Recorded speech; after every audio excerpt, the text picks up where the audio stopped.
बिस्मिल्लाहिर्रहमानिर्रहीम। अस्सलामुअलैकुम।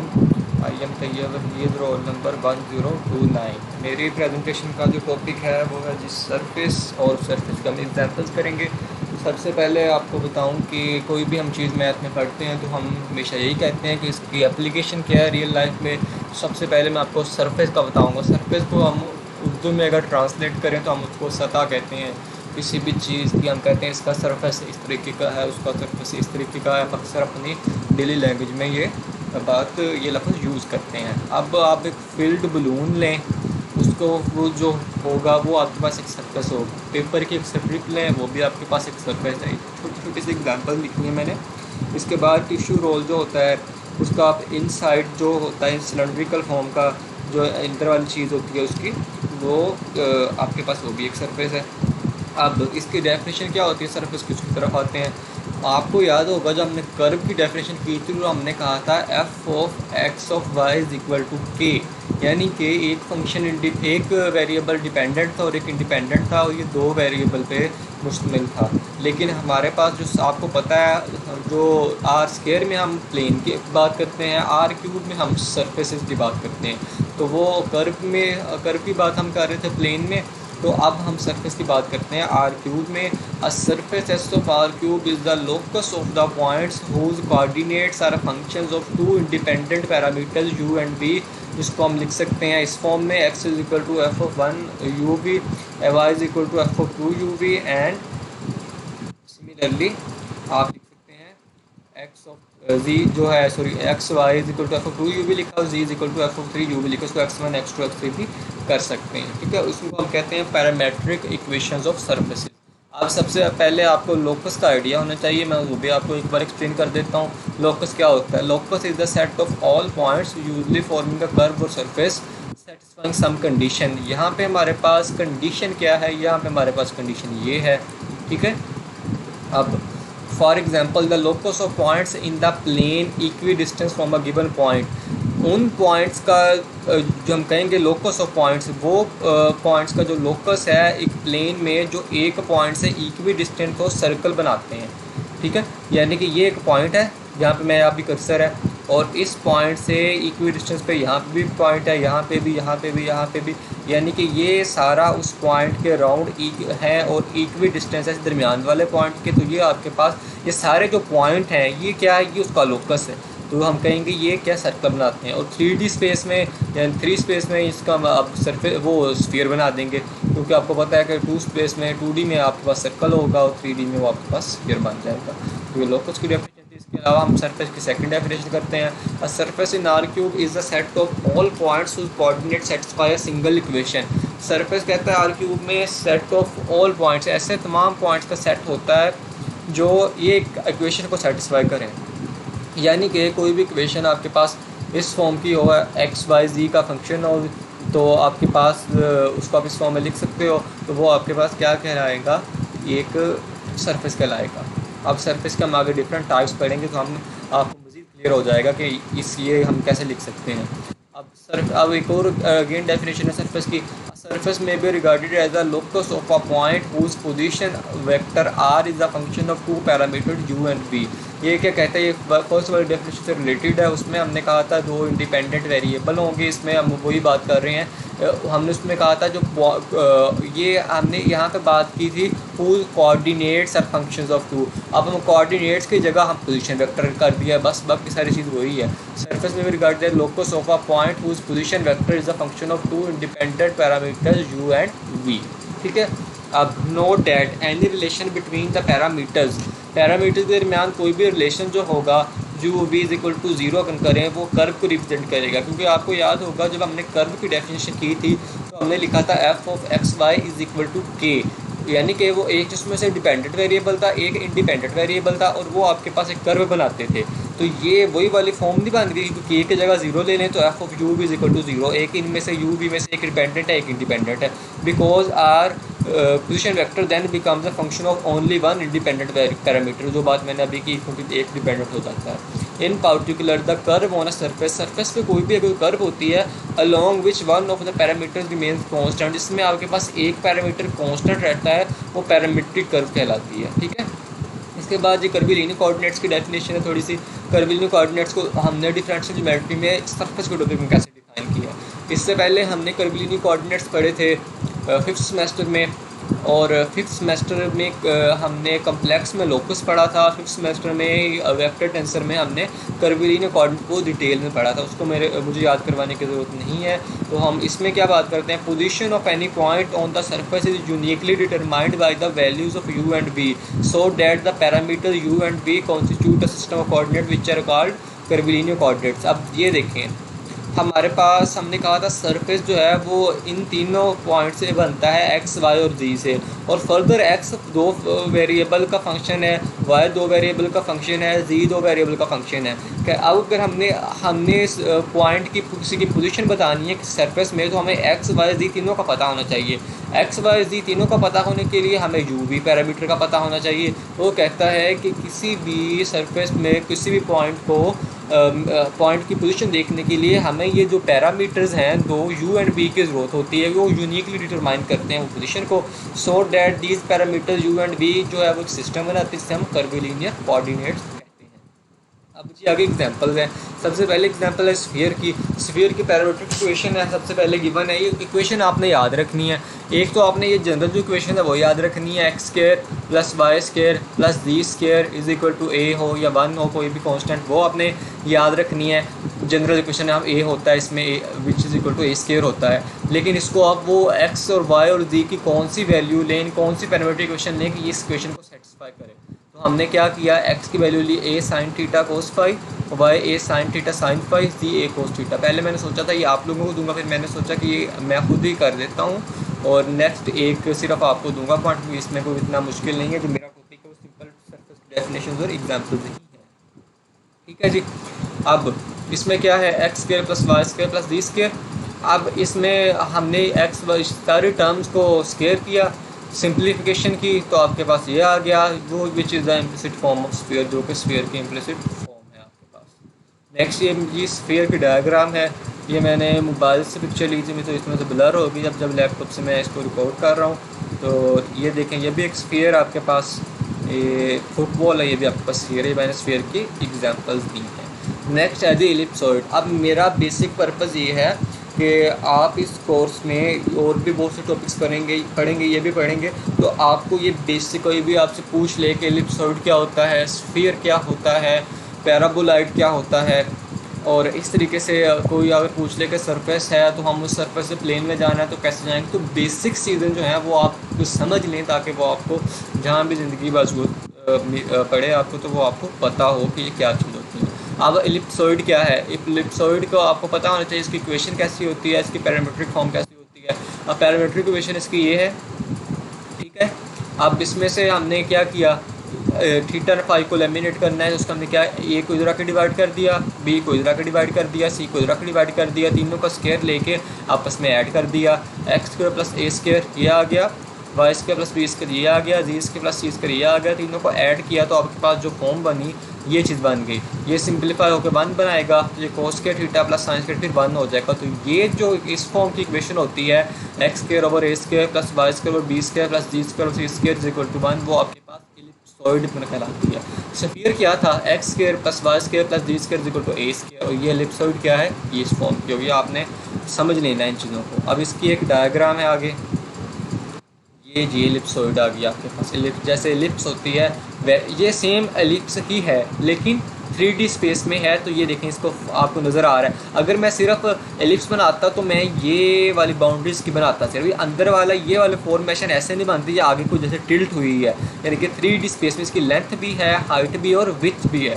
ठीक है, अगर हम अकेले एलिप्स बनाते तो उसकी क्या होती थी, उसकी ये विड्थ होनी थी और उसकी या क्या होनी थी, हाइट होनी थी और लेंथ होनी थी, सॉरी, और ये विड्थ जो है वो नहीं होनी थी। अब हमारे पास इसमें विड्थ भी आ गई है क्योंकि हम 3D में बात कर रहे हैं, इस वजह से हम इसको एलिप्सॉइड कह देते हैं। इसका फार्मूला भी हमने ड्राइव कर लिया और पैरामीट्रिक इक्वेशन भी हमने देख ली। ये देखें जी, ये एलिप्सॉइड है, ये इस तरीके से है, ये आपके पास हॉरिजॉन्टल है, ये वर्टिकल है, ये एलिप्स है, एलिप्सॉइड है आपके पास, ये स्फीयरिकल फॉर्म में है, तो जिससे भी आपके पास सरफेस है, हम सरफेस की एग्जाम्पल करते हैं। ठीक है, अगर ये ऐसे होता, अकेली बाउंड्री होती, इसके अंदर वाली चीज़ ना होती, तो वो आपके पास 2 कोऑर्डिनेट है, वो हम प्लेन पे कहते हैं कि वो एक एलिप्स है।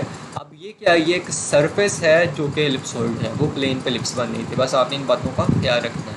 आपके पैराबोलाइड है, एलिप्टिकल पैराबोलाइड। सबसे दो तरह के पैराबोलाइड हैं। हम सबसे पहले एलिप्टिकल की बात करते हैं। A surface in are cube defined by the equation this is called a elliptical paraboloid. अब इसमें आपने क्या करना है, एक बात आपने याद रखनी है इसमें, वो ये है कि आपने इसमें ये जी बाई सी है यहाँ पे। पहले मैंने बुक से किया था कि एक पे वहाँ पे जी सी लिखा था, तो वहाँ पे थोड़ी सी मिस्टेक थी, तो आपने याद रखना है कि जी बाई सी इस फार्मूले में आता है। अब आपने जो काम करना है इस लेक्चर के बाद, ये लेक्चर सुन के, वो ये कि पैराबोलाइड, इलिप्टिकल पैराबोलाइड ये जो है गिवन है, इसको आपने सेटिस्फाई एक्स और वाई की कौन सी एक्स वाई जी की वैल्यू लें कि ये वाला जो है आपके पास इक्वेशन सेटिस्फाई हो जाए। ये आपने वैल्यूज़ लेके करके ग्रुप में शेयर करना है, ठीक है। ये मैं इसके लेक्चर के बाद में ऑडियो में भी, ऑडियो वॉइस मैसेज भी उसमें कर दूंगा ग्रुप में, ताकि आपको क्लियर रहे। जो लोग वीडियो नहीं भी देखेंगे फिलहाल, वो पीडीएफ देखेंगे तो उनको आइडिया हो जाए कि हमने ये काम करना है। ये छोटा सा एक क्वेश्चन मैंने एक ही दिया है आपको करने के लिए, बाकी सारा मैं खुद ही आपको बता रहा हूँ, ठीक है। आगे इसकी डायग्राम है जी, ये होता है जी आपके पास इलिप्टिकल पैराबोलाइड, ठीक है। इलिप्टिक पैराबोलाइड, ये फार्मूला अगेन लिख दिया है, ठीक हो गया जी आपके पास। अब आप गौर करें, हम जितने भी अब फिगर्स देख रहे हैं वो सारी 3D में है। 3D में क्यों है? क्योंकि हम सरफेस को डील कर रहे हैं, क्योंकि हम एग्जाम्पल्स ही सरफेस की कर रहे हैं। ये भी एक आपके पास सरफेस है, ठीक है। और अगर केला पैराबोला होता तो ये वाली लाइन होनी थी बस, वो हम 2D में प्लेन पे ड्रा कर लेते हैं।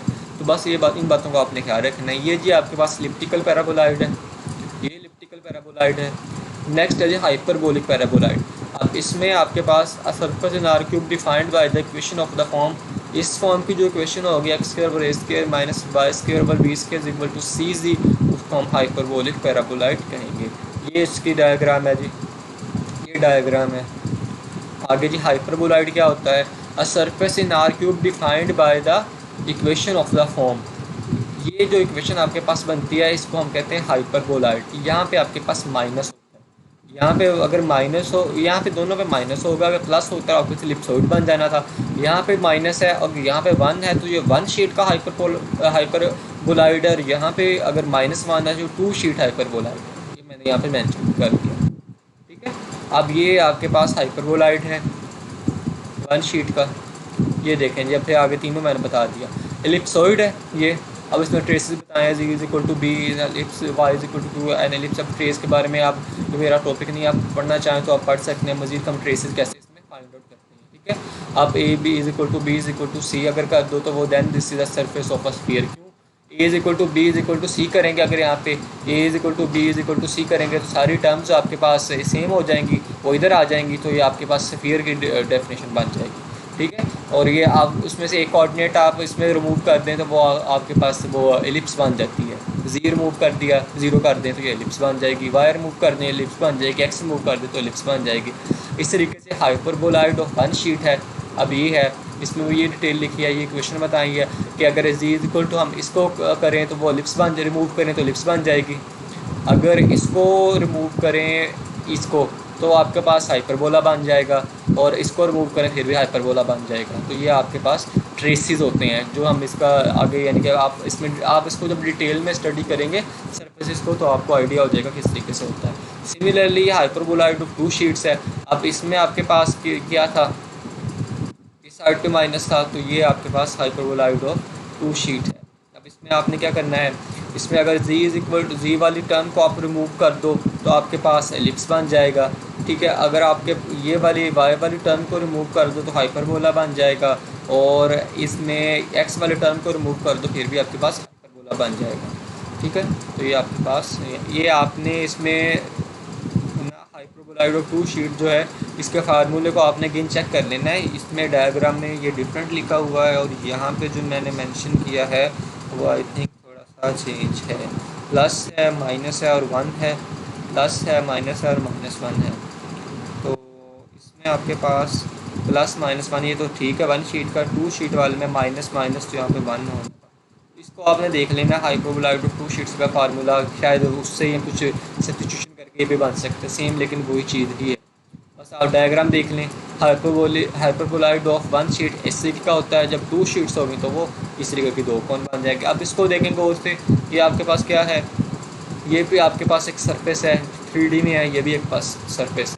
आगे आ जी elliptical cone, a surface in are cube defined by the equation of the form. अब ये जो इक्वेशन होती है वो एलिप्टिकल कोन कहलाती है। अब पैरामीट्रिक इक्वेशन हम कोन की भी निकाल लेते हैं, x is equal to mu sine phi cos psi, y is equal to mu sine phi sine psi, z is equal to mu cos phi. अब इसमें आप x square plus Y square करेंगे तो आपके पास ये चीज़ बन जाएगी। इसको सिंप्लीफाई करें, अब ये चीज़ बन गई। अब इसको कोस स्क्वायर फाई से मल्टीप्लाई कर दिया और डिवाइड भी कर दिया तो आपके पास ये चीज़ बन गई। और ये आपके पास एंड पे ये फॉर्म बन गई। ये आपके पास पैरामीट्रिक फॉर्म जो थी इनकी कौन की, उससे हमने कौन की ये फॉर्मेशन निकाल ली है। ठीक है, ये कौन होती है जी आपके पास, ये कौन है। आगे है जी प्लेन। अब ये सिंपल सी बात है, मैंने आपको ऑलरेडी भी वीडियो में बार बार बता चुका हूँ। अब ये फॉर्म में भी आ गया हमारे पास। अगर कोई सरफेस में हम z इज इक्वल टू 0 कर दें तो वो 2D में चला जाएगा, तो वो एक्स वाई प्लेन बन जाएगा। सिमिलरली अगर y 0 कर दूँ तो एक्स जी प्लेन बन जाएगा, x 0 कर दूँ तो वाई जी प्लेन बन जाएगा। Set of all points x y z satisfying a linear equation, ऐसी इक्वेशन जो एक्स वाई जी तमाम पॉइंट्स जो इस लीनियर इक्वेशन को सेटिस्फाई करते हैं, where a B c are not all 0 determine the linear surface called a plane. ठीक है, तो जहाँ पे a B c are not all 0 सारे 0 नहीं होते तो वो कहता है डिटरमाइन द लीनियर सरफेस। तो लीनियर सरफेस बनाते हैं जिसे हम क्या कहते हैं, प्लेन कह देते हैं। उसमें जैसे मैंने कहा कि अब ए इज इक्वल टू 0 ले लो तो ये वाई जी प्लेन में चला जाएगा, बी इज इक्वल टू 0 ले लो तो इजी प्लेन में चला जाएगा। अब इस ए भी 0 ले लो, बी भी 0 ले लो, सिर्फ सी को नॉन 0 रहने जो, तो सिर्फ ये जी वाला आपका जी प्लेन रह जाएगा। ठीक है, नेक्स्ट ये प्लेन है, आप प्लेन को आप अच्छे से जानते हैं। नेक्स्ट क्वाड्रेटिक सरफेस क्या होता है, set of all point satisfying the linear equation. इस इक्वेशन को जो पॉइंट सेटिस्फाई करते हैं उसको हम कह देते हैं क्वाड्रेटिक सरफेस।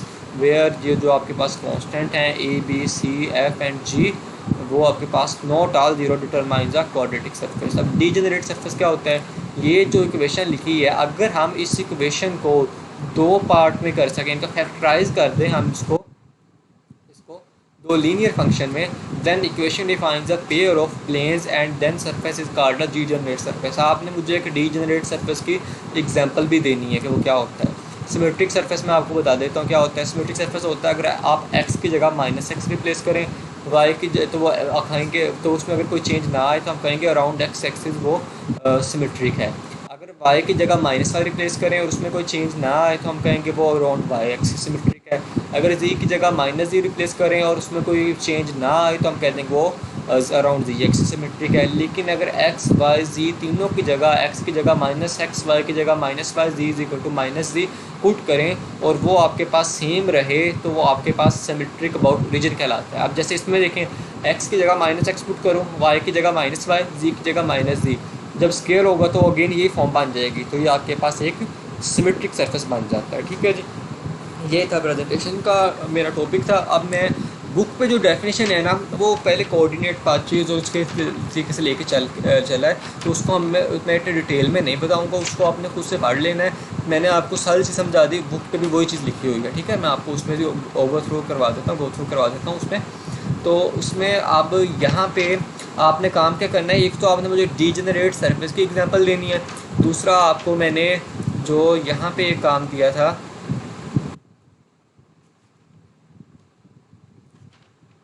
यहाँ पे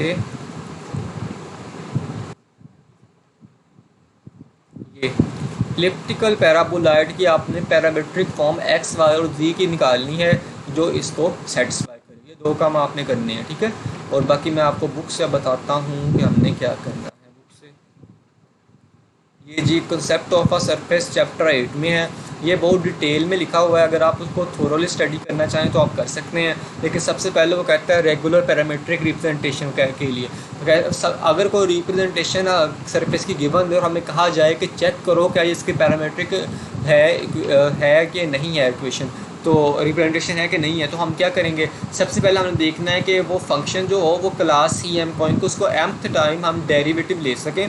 दूसरी चीज़ हम क्या करें उसकी, कि अगर हम दूसरे प्रोसीजर ये होता है जी कि ये वाली फॉर्म ये चीज़ हो, x belongs to class C M और X U cross X B not equal to zero, ये दो कंडीशन अगर सेटिस्फाई करें तो अगर आपको कोई ऐसा क्वेश्चन गिवन हो कि एक पैरामीट्रिक इक्वेशन पैरामीट्रिक रिप्रेजेंटेशन दी हो सरफेस की और कहा जाए कि शो करें कि क्या ये सच में इसकी पैरामीट्रिक रिप्रेजेंटेशन है कि नहीं है, तो आप उसको देखेंगे कि क्या वो सी एम क्लास से बिलोंग करता है। दूसरी चीज़ क्या ये चीज़ उसके नॉन ज़ीरो है, अगर ऐसा हुआ तो वो आपके पास क्या हो जाएगा, वो आपके पास उसकी पैरामीट्रिक रिप्रेजेंटेशन हो जाएगी। अब इसकी एग्जांपल देख लेते हैं। ये देखें जी एग्जांपल, ये आपके पास है u प्लस बी, ये गिवन है।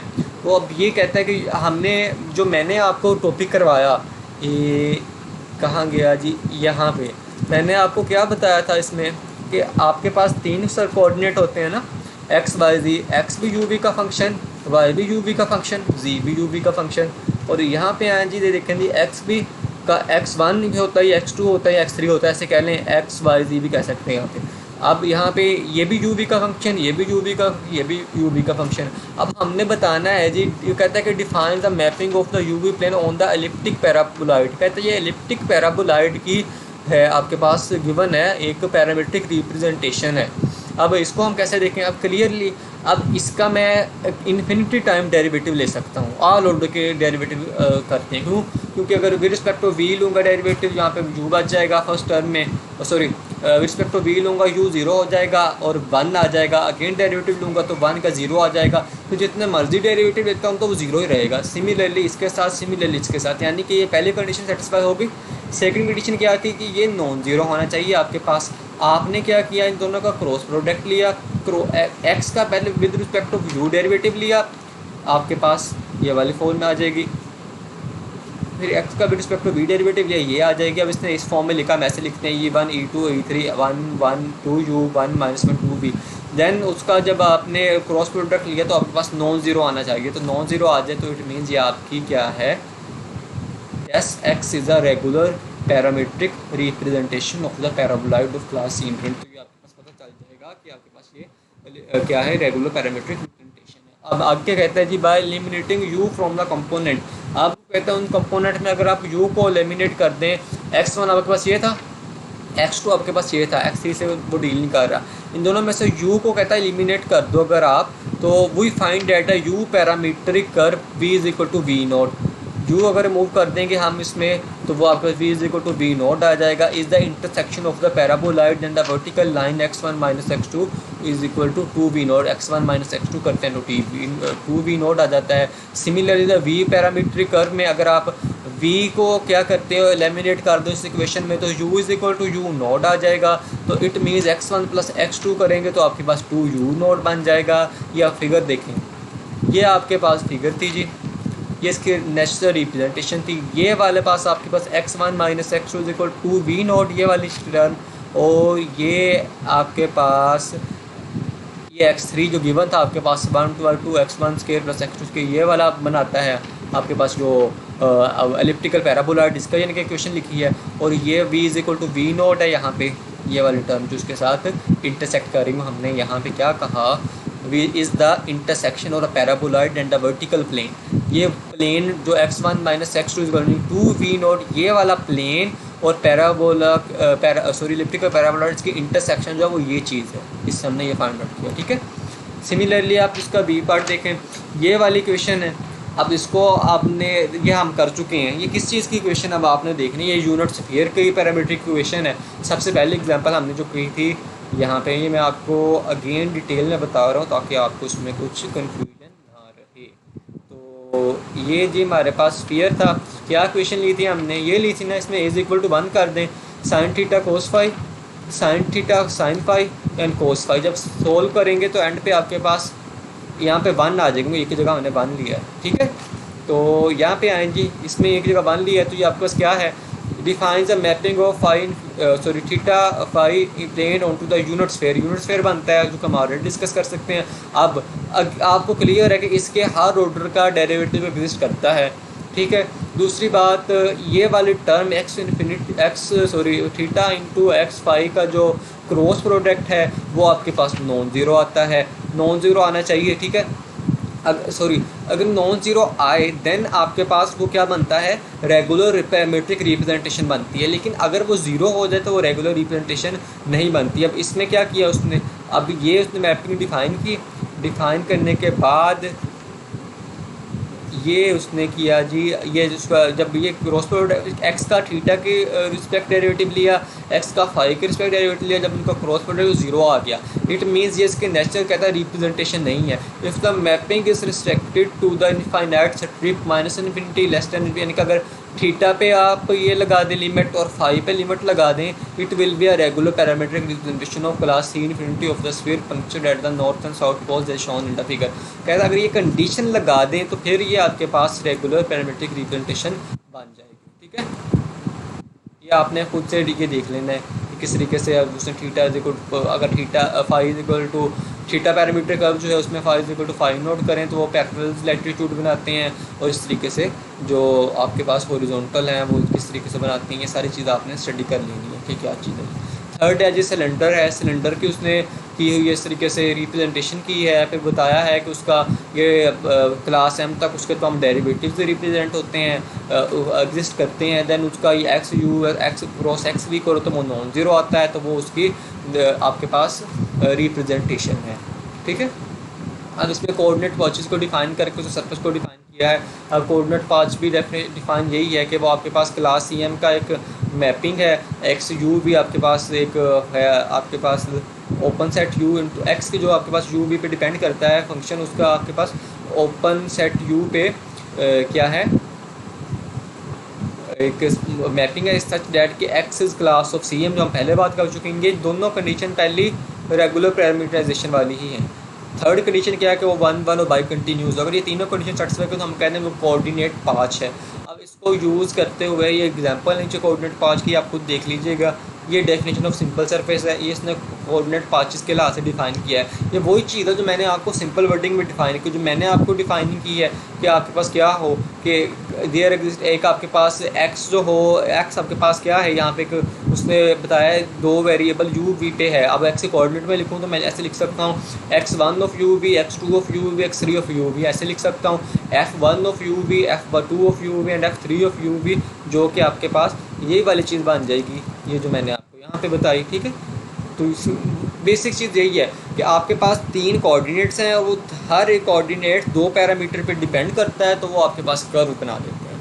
ठीक है, जिनमें से आप ये ऐसे कह लेते हो कि दोनों यू भी दोनों इंडिपेंडेंट कोऑर्डिनेट्स होते हैं। देन अब जी हम कहाँ पे हैं, यहाँ पे थे, ये डेफिनेशन है जिस लिहाज से की है, बाकी सारा काम वही है। ये उसने बताए हैं जी, अपर हेमिस्फीयर जो होता है हम ये लेते हैं, वो आपके पास सिंपल सरफेस होता है, उस जो पाथ होता है उसको ये नाम देते हैं हम, और इस क्लास वो इसका पाथ इस तरीके से बनता है which cover the hemisphere intersection of the hemisphere, इस तरीके से वो बन जाता है। ठीक है, आगे बाकी इसमें सारे यही इसमें थ्योरी लिखी है पाचेस की, और ये आपने देख लीजिएगा, ये चीज़ इंपॉर्टेंट है, ये देख लीजिएगा। जो मैंने आपको सबसे पहले एग्जांपल यहाँ पे बताई थी कि स्ट्रिप की, जो स्ट्रिप वाला एग्जांपल, ये पेपर की स्ट्रिप है, वो कहता है कि simple surface can not intersect itself. ठीक है, तो आप एक इंटरसेक्ट नहीं कर सकता एक सिंपल सरफेस इटसेल्फ को। मैं इस चैप्टर को अच्छे से यानी कि डिटेल में नहीं कर रहा इसको मैं, क्योंकि हमारा काम सिर्फ सरफेस और सरफेस के एग्जांपल्स था, इस वजह से मैं आपको जल्दी जल्दी से सारा गो थ्रू करवा रहा हूँ ताकि आपको बुक से भी आइडिया हो कि मैंने कहाँ से पढ़ाया है। ठीक है, क्योंकि बाकी नेक्स्ट जो टॉपिक है वो हमारे चैप्टर 9 से ही है।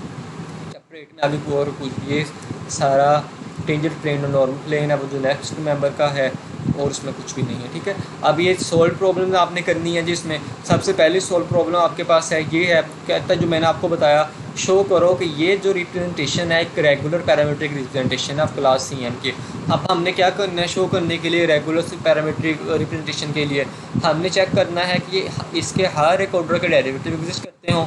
ठीक है, दूसरी बात एक्स का रिस्पेक्ट ऑफ यू डेरिवेटिव लेना है, एक्स का रिस्पेक्ट ऑफ वी डेरिवेटिव लेना है, दोनों का क्रॉस प्रोडक्ट लेना है, तो वो नॉन जीरो आना चाहिए। क्रॉस प्रोडक्ट लेके मैग्नीट्यूड ले लो या जैसे मर्जी कर लें आप, तो वो आपके पास नॉन जीरो आना चाहिए, क्योंकि अगर आपको इस मैग्नीट्यूड नॉन जीरो है तो इट मीन्स वो फंक्शन खुद एक साथ नॉन जीरो है, तो उसका मतलब हो गया कि ये आपके पास उसकी रेगुलर रिप्रेजेंटेशन है।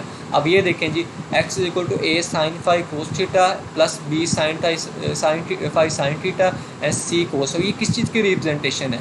ये अभी हमने किया था, ये आपको इलिप्सॉइड की रिप्रेजेंटेशन है, ठीक है। ये हमने इसको प्रूव भी किया कि x जो मैंने खुद इस पीडीएफ में किया हुआ है यहाँ पे, ये जी, ये किया है ना हमने, ये इसको प्रूव किया। वो कहता है ये शो करो कि ये इसकी क्या है, रेगुलर रिप्रेजेंटेशन है। उसके लिए हम क्या करते हैं जी, एक्स का रिस्पेक्ट ऑफ थीटा डेरिवेटिव लिया, रिस्पेक्ट ऑफ फाई डेरिवेटिव लिया, दोनों की क्रॉस प्रोडक्ट ली, वो नॉन जीरो आ गई, तो इट मीन्स आपकी इसकी जनरल सॉरी रेगुलर रिप्रेजेंटेशन है। तो इस तरीके से हम इसको डिफाइन कर सकते हैं। बाकी ये नेक्स्ट है जी, उसका काम अगर आप करना चाहें वो भी देख सकते हैं, puncture at the 0 0 c and 0 0 minus, ये शो इन द फिगर, ठीक है। अब इसमें आप पॉइंट्स जो है वो उनकी पुटिंग करके ये वाली चीज़ को देख सकते हैं। अगर x1 x2 आप 0 पुट कर दें तो x3 की वैल्यू ये आ जाती है कि 0 0 सी वाली बात आ गई, और इसी तरीके तो आपके पास ये चीज़ बन जाएगी, ठीक है। तो वो आप ये वाले एक्स थर्ड वाली जो टर्म थी उधर आके माइनस हो गई। 5 parameter 5 theta is equal to constant है। इस तरीके से आप x1 x2 सारे की वैल्यूज़ निकाल सकते हैं, तो इसको आप सिंप्लीफाई कर, ठीक है। ये था जी हमारा टॉपिक सरफेस के रिलेटेड। अब सरफेस के मुतल्लिक आपका कोई भी क्वेश्चन हो तो वो आपने बताना है, आपने ये काम करना है, ये जो सॉल्व क्वेश्चन है ये करना है आपने, और उसके अलावा ये सप्लीमेंट्री में एक पहले 1 2 क्वेश्चन हैं वो आपने देखने हैं जी। इसमें जी सबसे पहला क्वेश्चन है आपके पास ये जी, शो करो कि ये जो है रेगुलर पैरामीट्रिक रिप्रेजेंटेशन है, ये क्वेश्चन भी आपने करना है, ठीक है। अब इसको determine u and v parameter, जैसे हमने फर्स्ट एग्जांपल की थी बिल्कुल उस तरीके से इसको क्या करें, इसके हर एक ऑर्डर के डेरिवेटिव एग्जिस्ट करते हैं, क्लियर नज़र आ रहा है। इसका रिस्पेक्ट ऑफ यू डेरिवेटिव लो, रिस्पेक्ट ऑफ वी डेरिवेटिव लो, दोनों का क्रॉस प्रोडक्ट लो, वो नॉन जीरो आइट में ये रेगुलर रिप्रेजेंटेशन है, ठीक है। बाद में क्या करना है, इसको यू एंड वी पैरामीटर की कर्व्स डिफाइन करनी है, ठीक है। कर्व को डिफाइन करने का आपको पता है किस तरीके से आप डिफाइन करते हैं, ठीक है। वो आपने ये क्वेश्चन खुद से ट्राई करनी है इसमें से, ठीक है। तो ये था मेरा प्रेजेंटेशन का टॉपिक है। इसमें से आपको चीज़ नहीं समझ आई हो तो वो आप काइंडली ज़रूर बताइएगा, ताकि मैंने तरफ से कंप्लीट ट्राई की है कि अच्छे से सारी चीज़ें समझ आ सकें। Thank you so much.